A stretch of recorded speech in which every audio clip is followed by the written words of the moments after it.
이렇게 큰 발표는 처음이라서 무척 긴장되는데요. 발표에 앞서서 저를 간단히 소개해 보겠습니다. 저는 일단 원화로 게임 개발을 시작했고요. 그 후에 이런저런 이제 사연에 의해서 3D 모델링, 스크립트 작성 등 이것저것 하면서 어떻게 이제 테크니컬 아티스트가 되어버렸는데요. 잘 망한 커리어라고 하면 이제 좋을 것 같습니다. 검은 사막을 개발하면서 이제 본격적으로 테크니컬 아티스트 업무를 시작했고요. 넥슨에는 어센턴트 원으로 이제 TA로 합류를 했습니다. 그리고 이제 워웨이븐의 개발 초기부터 참여해서 테크니컬 아트 디렉터 역할을 수행했습니다. 지금은 개발 관리 그룹 엔진실 게임 엔진 팀 소속 TA로 있습니다. 오늘은 공용 조직인 게임 엔진 팀에서 수행했던 업무에 대해 공유해 볼까 합니다. 간단히 목차를 살펴보겠습니다. 우선 지난 작업인 워웨이븐의 전장 표현 개발기에 대해 간단히 정리하고 이후 넥슨 게임 엔진 팀에 대해 소개하겠습니다. 그 후 간략한 플러그인 제작 방법을 말씀드리고 본격적으로 상호작용 플러그인 만들기에 대해 얘기한 후 추가적인 플러그인 제작 사례를 간단히 공유하겠습니다. 마지막으로 한계점과 최근의 업무로 얻은 교훈을 나눠보도록 하겠습니다. 이번 플러그인의 제작의 베이스가 되는 워웨이븐에 대해서 알아보겠습니다. 피땀 흙먼지를 뒤집어 쓴 전사, 파편과 불똥이 굴러다니는 전장, 12대 12 백번전 액션 PVP 게임 워웨이븐은 안타깝게도 작년인 24년 4월에 짧은 서비스를 종료했습니다. 워웨이븐은 언리얼 4.27로 개발되었습니다. 팀 내부에서 기능을 개발, 게임 코드, BP로 작업을 진행했고 부담 없이 작업을 했습니다. 부담 없이라는 뜻은 엔진 수정을 많이 했다는 의미입니다. 관련해서 비공개로 진행된 NDC24에서 발표를 했었습니다. 이번 발표는 플러그인 중심으로 업그레이드된 발표가 될 것 같습니다. 다행히 이전 발표는 안 보셔도 괜찮습니다. 넥슨 코리아 게임 엔진 팀에 대해 말씀드리겠습니다. 넥슨 게임 엔진 팀은 방금 설명한 워웨이븐 프로젝트에서 시작되었습니다. 워웨이븐 종료 후 엔진 파트에서 공용 조직인 엔진 팀이 되었고 지금은 엔진실 게임 엔진 팀이 되었습니다. 저는 아트 유닛 TA 파트였다가 엔진 팀에 합류하게 되었습니다. 공용 조직으로 개발 관련 여러 프로젝트를 지원하고 있습니다. 낙원, 빈딕특수 등 신규 언리얼 엔진 프로젝트부터 마비노기, 마양전 등 이미 라이브를 진행하고 있는 프로젝트까지 다양하게 지원하고 있습니다. 게임 엔진 팀에서는 언리얼 엔진, 유니티 등 엔진 기술 지원, 최적화, 신기술 R&D, 콘솔 포팅 등 다양한 업무를 진행하고 있습니다. 채용을 진행 중이니 관심 있는 분들의 많은 지원 부탁드립니다. 오늘은 그런 업무들 중 플러그인 개발에 대해 얘기를 나눠보겠습니다. 다양한 프로젝트를 지원하고 팀 외부에서 개발하다 보니 기능을 좀 더 범용적으로 정리해야 했고 배포 및 관리도 용이해야 했습니다. 그리고 엔진 수정도 최소화해야 했습니다. 이런 사항들을 고려했을 때 플러그인 방식이 가장 최적이었고 그렇게 많은 플러그인을 개발하게 되었습니다. 아직은 플러그인이 넥슨 내부에서만 사용되고 있어 개발 중 얻은 경험과 노하우만 공유될 수 있는 점 너그러이 이해해 주시면 감사하겠습니다. 도입부를 마무리하고 이제 플러그인 제작하기에 대해 얘기해 보겠습니다. 언리얼에서 플러그인 추가는 몇 번 클릭으로 간단히 완료할 수 있습니다. 우선 에디트 메뉴에 플러그인을 클릭해 플러그인 관리창을 엽니다. 그리고 좌상단에 애드 버튼을 클릭하면 다음과 같은 플러그인 생성창을 볼 수 있습니다. 다양한 템플릿이 제공되지만 우선 블랭크를 선택하고 마이 플러그인이라고 이름 지어줍니다. 빌드가 진행된 후 플러그인이 바로 추가되었습니다. 완성입니다. 참 쉽죠? 테스트로 클래스도 추가해 보겠습니다. 툴즈 메뉴에 Add C++ 클래스를 클릭하고 부모 클래스를 선택하고 이름을 지어줍니다. 크레이트를 클릭하면 라이브 코딩이 작동해서 에디터가 종료되지 않고도 추가한 클래스를 바로 사용할 수 있습니다. 폴더를 확인해 보면 플러그인 파일과 추가한 클래스 파일들을 확인할 수 있습니다. 물론 헤더 CPP 파일을 직접 추가할 수도 있습니다. 사실 저는 주로 비슷한 기능의 클래스를 복사해서 작업을 시작하는 편입니다. 그리고 렌더링 플러그인을 만들게 된다면 쉐이더를 작성하는 일도 있는데 준비 과정으로 쉐이더 폴더를 등록해줘야 합니다. 추가된 플러그인 CPP 파일에 스타트업 모듈 함수에 다음처럼 간단히 폴더를 매핑해 줄 수 있습니다.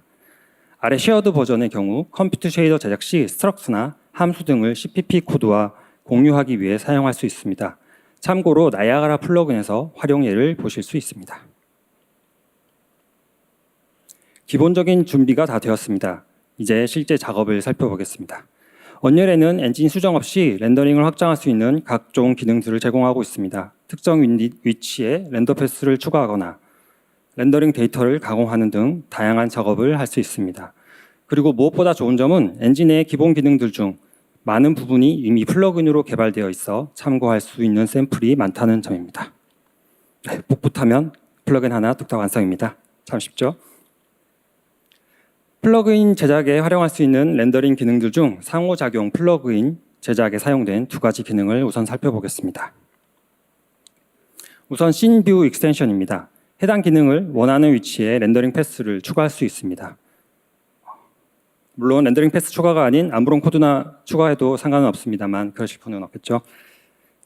아래 이미지처럼 렌더러를 생성하는 과정이나 렌더 스레드 과정 중에 실행할 수 있는 다양한 포인트들이 준비되어 있습니다. 참고에 있는 포스트 프로세싱과 관련된 플러그인에 많이 사용된 걸 볼 수 있습니다. 어제 발표 중에 이제 김진홍님 발표를 보시면 좀 더 자세한 내용을 보실 수 있을 것 같습니다. 저도 잘 봤던 것 같습니다. 그리고 커스텀 렌더 패스입니다. 씬 캡처를 최적화할 수 있는 기능으로 기존의 별도의 씬 렌더러를 생성해서 한 번 더 렌더링 하던 걸 메인 렌더 패스에서 별도의 뷰로 렌더링 할 수 있게 해줍니다. 최대 2배까지 들던 CPU 렌더링 비용을 상당히 최적화할 수 있게 됩니다. 워터 플러그인의 워터바디 렌더링 및 기본 씬 캡처에 활용된 걸 볼 수 있습니다. 기본 씬 캡처 중에서 특정 조건이 맞게 되면은 자동으로 최적화된 기능으로 작동하게 되는 걸 볼 수 있습니다. 자, 이제 방금 설명한 기능을 실제로 활용할 시간입니다. 워웨이븐에서는 진흙 전장을 표현하기 위해 씬 캡처를 사용했습니다. 떨어진 무기, 시체 조각 등 다양한 표현을 메쉬 모양 그대로 할 수 있었지만 최적화를 위해 엔진 수정도 많이 했던 아픈 기억이 있습니다. 진흙 트레일은 게임에서 꾸준히 사용되는 요소여서 플러그인으로 컨버팅하기로 합니다. 물론 원하는 프로젝트도 있었고요.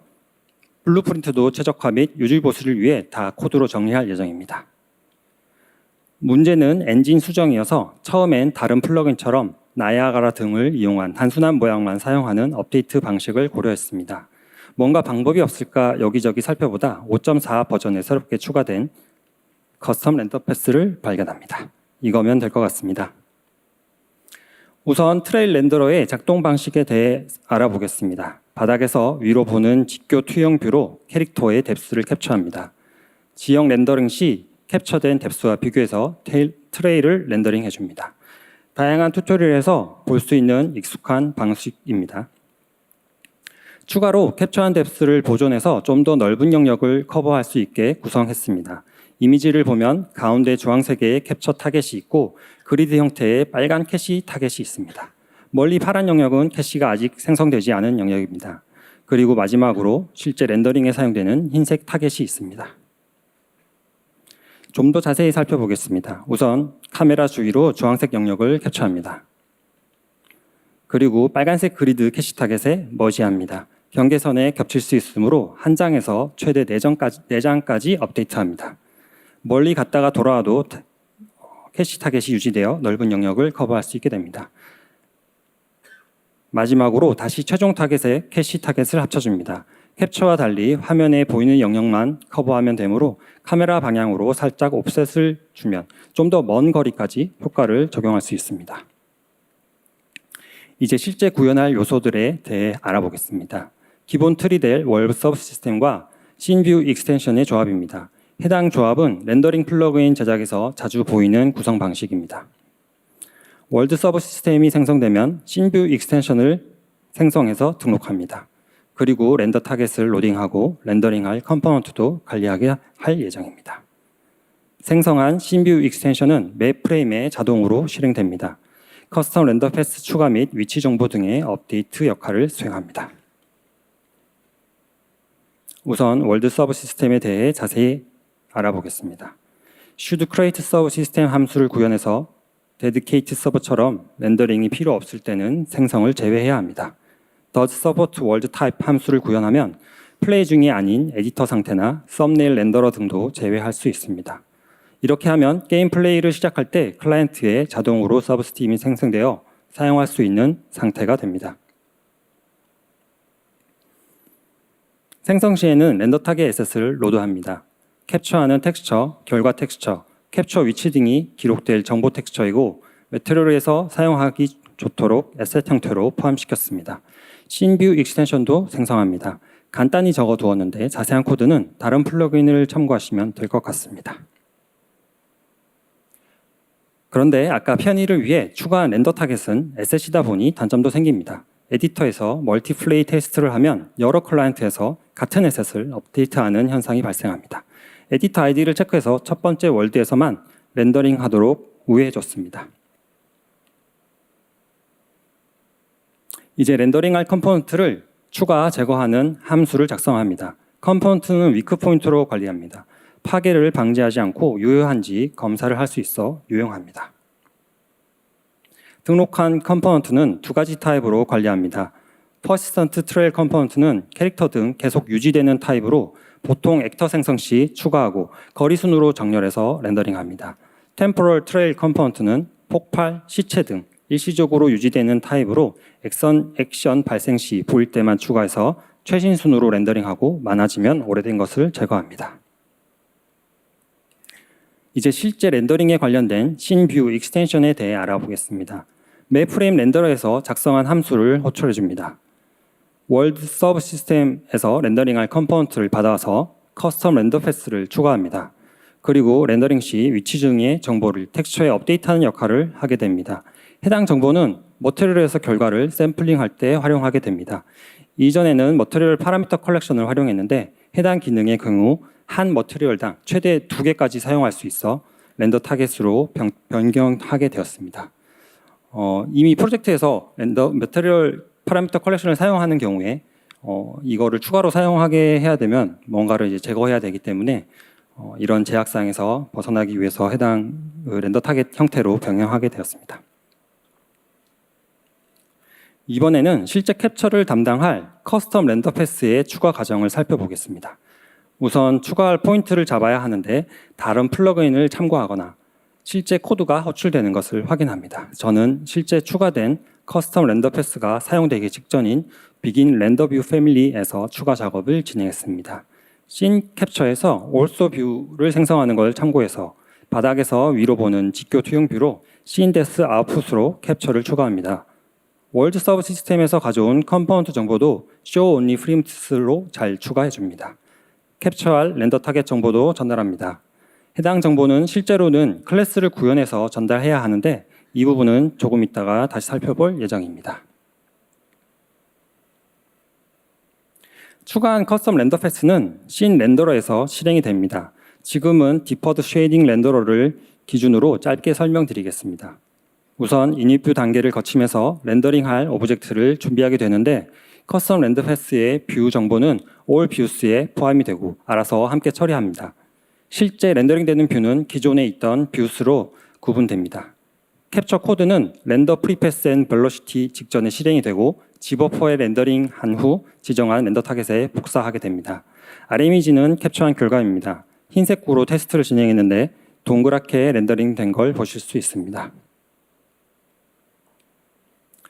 이제 렌더 타겟 할당에 대해 알아보겠습니다. 커스텀 렌더 패스 베이스를 상속받아서 실제 캡처 작업에 대한 디테일을 채워줍니다. on 프리 렌더의 캡처 전 작업으로 렌더 타겟 할당을 진행합니다. on 포스트 렌더의 캡처 후 작업을 정해줄 수 있는데 이번 경우엔 그리드 캐시로 복사하는 작업 및 결과 텍스처에 머지하는 작업 등이 있겠습니다. on 프리 렌더는 특별한 내용이 없어서 생략하고 on 포스트 렌더 과정을 하나하나 살펴보겠습니다. 우선 그리드 텍스처를 생성합니다. 렌더링 도중에 좌표에 따라 생성하거나 이미 캐시된 풀드 렌더 타겟을 등록합니다. 새로 생성한 텍스처는 Q 텍스처 익스트랙션으로 계속 보존할 수 있습니다. 자세한 건 RDG라고 하는 렌더 종속 그래프 쪽을 보시면 좋을 것 같습니다. 네, 어제 발표된 내용에서도 확인하실 수 있을 것 같습니다.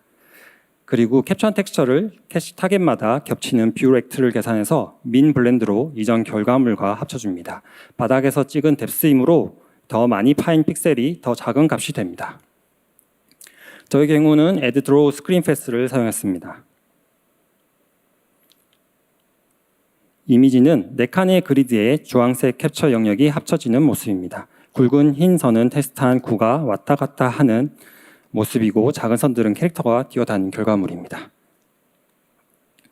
마지막으로 해당 텍스처들을 가지고 다시 결과 텍스처에 합치게 됩니다. 이미지처럼 카메라 뷰 방향으로 옵셋을 적용했기 때문에 그리드 위치가 다른 걸 확인하실 수 있습니다. 저는 이번에도 간편하게 add draw screen pass를 사용했지만 4장의 텍스처를 합치는 글로벌 쉐이더를 구현해서 드로우쿨을 줄일 수도 있을 것 같습니다. 추가로 캡처 과정과 업데이트 과정을 2프레임에 걸쳐서 진행하는 최적화를 적용할 수 있습니다. on 포스트 렌더 과정 전체를 다음 프레임에 프리 이닛 뷰 렌더 스레드 과정에서 진행할 수 있었는데 매 프레임 캡처와 업데이트를 진행하지 않아도 충분한 결과를 얻을 수 있었고 렌더링 비용은 절반으로 줄일 수 있었습니다. 그리고 나나이트 렌더링 시에는 추가로 신경 써야 할 부분이 있습니다. 쇼온리 프리미티스에 나나이트 메쉬가 하나도 없는 경우에도 기본 로직이 작동하고 GPU 부하로 작용하게 됩니다. 기본 로직 부하가 상당했기 때문에 나나이트 메쉬가 없는 경우 생략하는 수정사항을 엔진에 적용했습니다. 나나이트 메쉬를 사용한다면 해당 최적화가 무효화되겠지만 간단한 수정으로 GPU 비용을 대폭 감소할 수 있었습니다. 이제 최종 타겟을 샘플링해서 적용합니다. 샘플링 할 때는 그림자와 유사한 방식으로 PCF를 적용했습니다. 렌더링하는 오브젝트와 렌더된 트레일의 높이를 비교하게 됩니다. 적용한 프로젝트의 아트 작업은 아직 진행 중이라 이전에 적용한 워헤븐 영상을 보면서 진입 트레일 작업을 마무리하도록 하겠습니다. 워헤븐의 초기 개발 모습입니다. 발 모양 그대로 트레일이 렌더링 되는 걸 보실 수 있습니다. 발 같은 경우는 간단한 더미 메쉬를 붙여서 좀 더 최적화할 수도 있을 것 같습니다. 워헤븐의 같은 경우는 시체가 굴러다니고 무기가 떨어지는 등 다양한 효과가 필요했기 때문에 굉장히 효과적으로 이제 렌더링 할 수 있었습니다.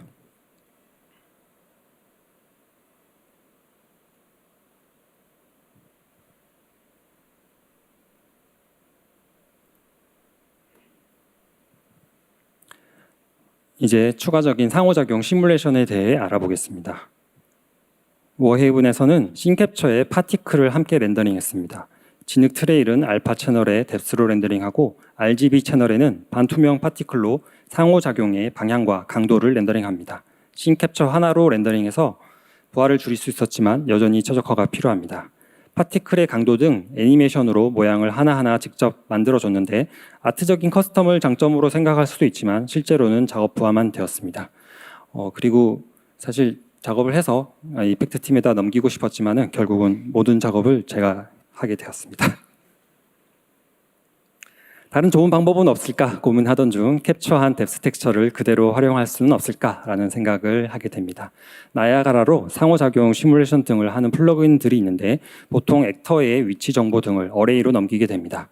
그 대신 캡처 텍스처에 읽는다면 좀 더 최적화되고 더 다양한 정보가 될 것 같습니다. 테스트하기 위해 월드 서브 시스템에 나야가라 시스템을 스폰하고 관리하는 기능을 추가합니다. 프로젝트에 따라 커스텀하기도 쉬울 것 같았습니다. 나야가라 시스템을 복사해서 이제 커스텀해서 바꿔 넣을 수 있게 제작을 했기 때문에 커스텀하기 좋을 거라고 생각은 드는데 커스텀할 프로젝트가 있을지는 또 의문입니다. 결과부터 얘기하자면 대성공이라고 할 수 있을 것 같습니다. 너무 자화자찬이지만 발표니까 좀 양해 부탁드리겠습니다.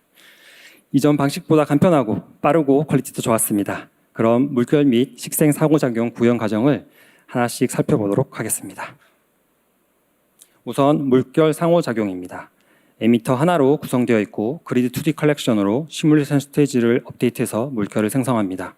샘플 트레일로 그리드 2D 컬렉션의 포스를 생성합니다. 트레일 값을 샘플링해서 저장하고 이전 프레임의 트레일 값과 다르다면 차이값만큼 포스를 생성합니다. 그 다음 주변 그리드에 이전 프레임 포스 값을 샘플링해서 전파하는 시뮬레이션 과정을 거칩니다. 아주 간단한 형태로 다른 발표나 튜토리얼에서 한 번은 보셨을 것 같아 자세한 설명은 생략하겠습니다. 마지막으로 렌더 타겟의 결과물을 노멀 형태로 변환해서 함께 저장해 줍니다. 렌더링 되는 영역이 크다면 샘플링에서 적용하는 비용을 절약할 수 있을 것 같습니다. 물론 한 번에 바로 잘 된 건 아닌데요. 조금만 떨려도 값이 바뀌어서 서 있는데도 물결이 계속 생기는 문제가 있었습니다. 샘플링 이슈였는데 리니어 샘플링을 포인트 샘플로 변경해서 완화할 수 있었습니다. 그리고 에미터 위치 기준으로 캡처 텍스처를 샘플링하게 되는데 카메라를 따라 이동하지 않고 월드의 웅덩이 등을 바로 배치하는 형태로 제작할 수 있을 것 같습니다.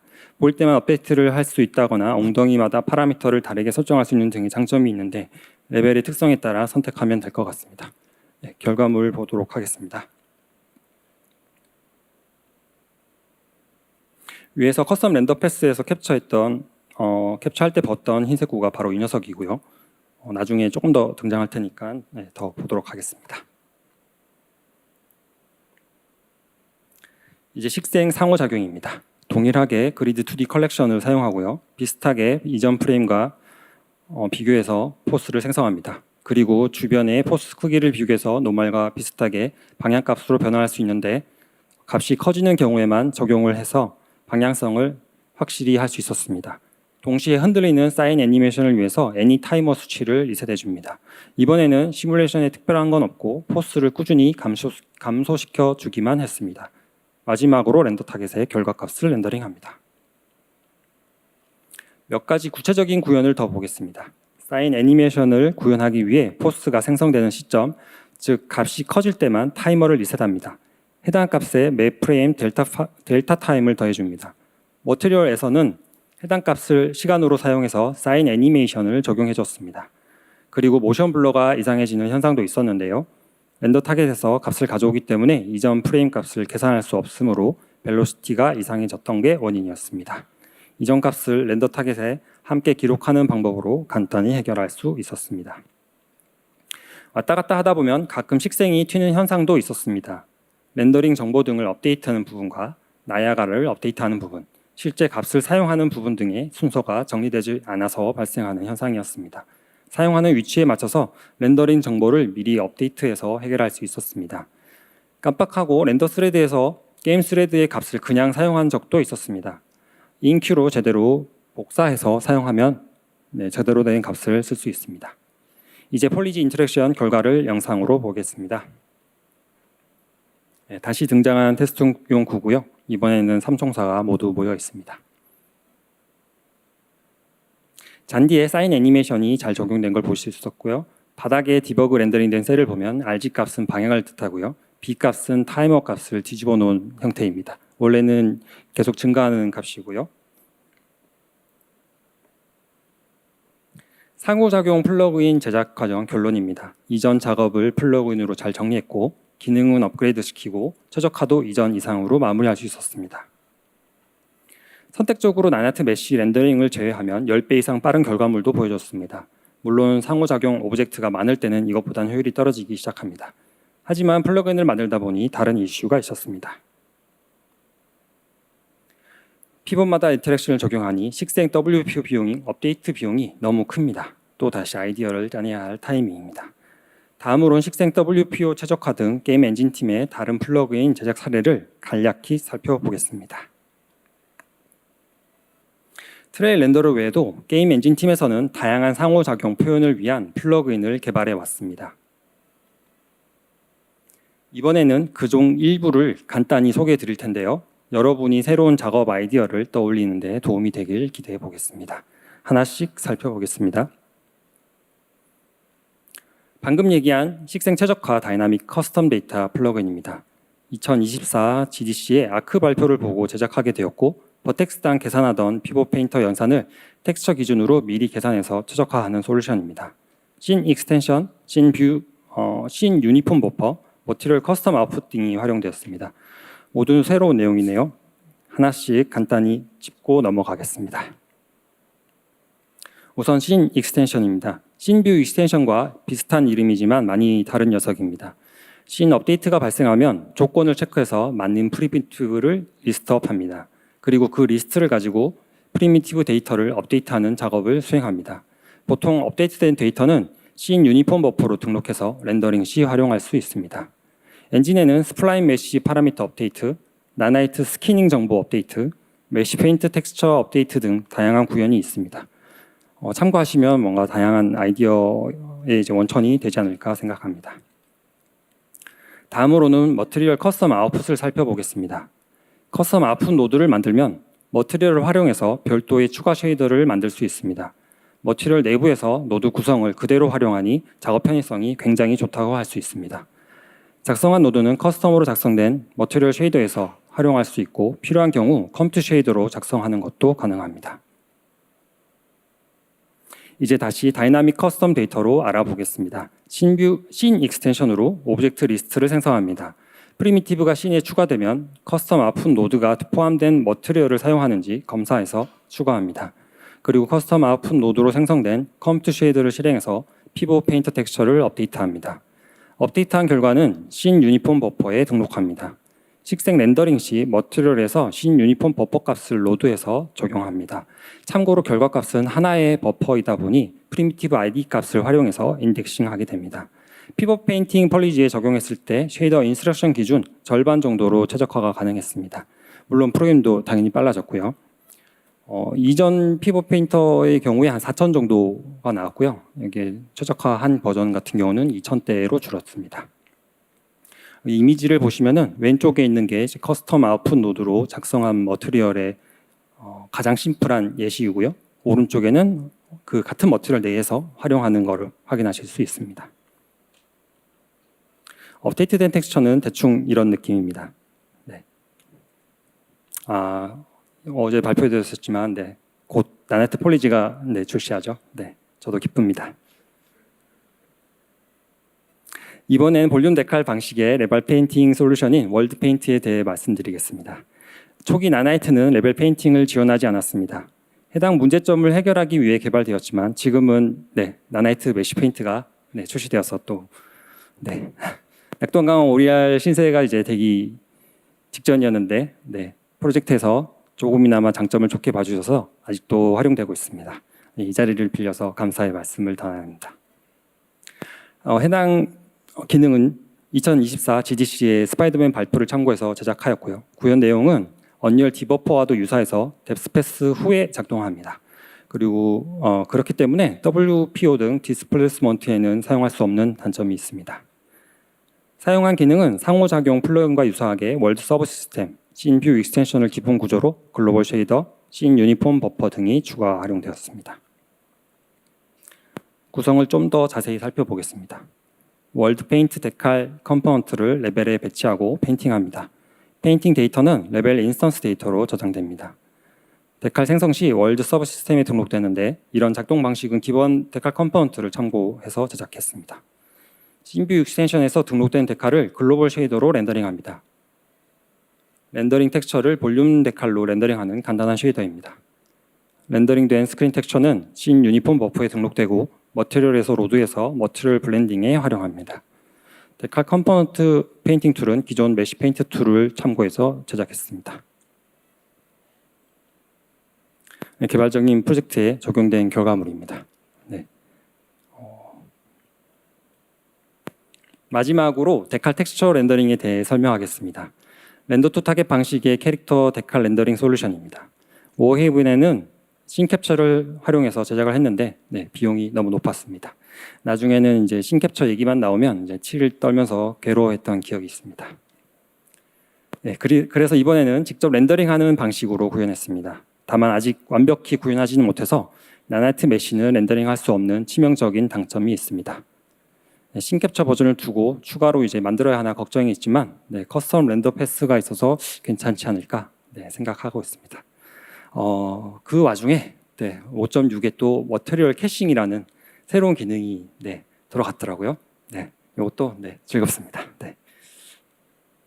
반복적으로 나오는 이제 월드 서브 시스템과 씬뷰 익스텐션을 기본 구성으로 어셋 유저 데이터, 머티리얼 커스텀 아웃풋, 메쉬 패스 프로세서까지 사용되었습니다. 네, 점점 복잡해지네요.